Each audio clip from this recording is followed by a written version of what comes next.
Argentina Egypt ವಿರುದ್ಧ 3-2 ಜಯ ಗಳಿಸಿ quarter ಫೈನಲ್ಗೆ ಪ್ರವೇಶಿಸುತ್ತೆ.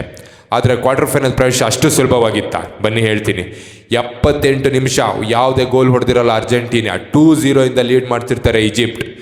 ಆಗ ಬರುತ್ತೆ 79ನೇ ನಿಮಿಷಕ್ಕೆ ಬರುತ್ತೆ ಮೊದಲನೇ ಗೋಲ್. ಯಾರಿಂದ? ರೊಮಾರಿಯೋಯಿಂದ. ಅಲ್ಲಿಂದ ಪಂದ್ಯ ತಿರುವು ಕಾಣುತ್ತೆ. ಅದಾಗಿ 4 ನಿಮಿಷಕ್ಕೆ ಬರುತ್ತೆ ಮೆಸ್ಸಿ ಅವರಿಂದ ಸೂಪರ್ ಆದ ಗೋಲ್. ಅಲ್ಲಿಗೆ ಲೀಡ್ ಈಕ್ವಲೈಸರ್ ಆಗುತ್ತೆ 83ನೇ ನಿಮಿಷಕ್ಕೆ. ಅದಾಗೆ ಏನು ಎಕ್ಸ್ಟ್ರಾ 7 ಮಿನಿಟ್ಸ್ ಕೊಡ್ತಾರೆ 90 ಮಿನಿಟ್ಸ್ ಆದಮೇಲೆ. ಅಲ್ಲಿ ಬರುತ್ತೆ 92nd ಮಿನಿಟಲ್ಲಿ ಗೋಲ್ ಹೊಡಿತಾರೆ Fernandes.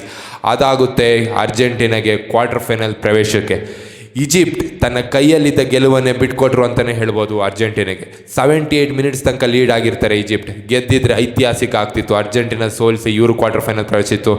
But Messi this is ಗೆಲು. ಮೆಸ್ಸಿಗೋಸ್ಕರ ಅರ್ಜೆಂಟೀನಾ ಏನು ಮಾಡೋಕ್ಕೂ ಸಿದ್ಧ ಅಂತಲೇ ಹೇಳ್ಬೋದು ಗುರು. ಆ ಡ್ರಿಂಕ್ಸ್ ಬ್ರೇಕಲ್ಲೇ ಎಲ್ಲ ನೋಡಿರ್ತೀವಿ ನಾವು. ಕಾಮೆಂಟೇಟರ್ ಹೇಳ್ತಾರೆ ಮೆಸ್ಸಿ ಸೋ ಫ್ರಸ್ಟ್ರೇಟೆಡ್ ಅಂತ. ಅಲ್ಲಿಂದ ಎಲ್ಲ ಚೇಂಜ್ ಆಗುತ್ತೆ. ಅದಾಗಿ 4 ನಿಮಿಷಕ್ಕೆ ಗೋಲ್ ಬರುತ್ತೆ. 75 ನಿಮಿಷಕ್ಕೆ ಹೇಳೋದು ಮಾತು.